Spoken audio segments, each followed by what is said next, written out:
Kamusta mga kabasketbolista? Tinalo ng UP Fighting Marons ang Adamson Soaring Falcons 69-57.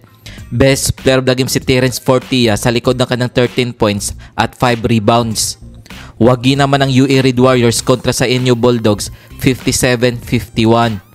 Best player of the game si John Abate sa likod ng kanyang 15 points at 6 rebounds. Kung bago ka pa lamang sa channel na to, mag-like na at subscribe.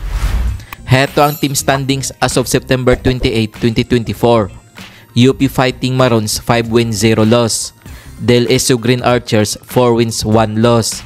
UST Rolling Tigers 3 wins 1 loss. UE Red Warriors 3 wins 2 losses. Kung umabot ka dito sa video na to, mag-like na at subscribe.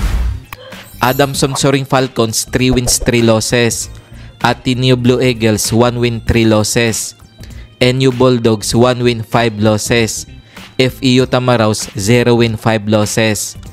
Heto ang mga laro ngayong September 29, 2024 na gaganapin sa Smart Araneta Coliseum. Maghaharap ang UST Rolling Tigers at Del Eso Green Archers alas 4:30 ng hapon. Maglalaban naman ang FEU Tamaraws at Ateneo Blue Eagles alas 6:30 ng gabi. Kung nagustuhan mo ang video na to, mag-like na at subscribe.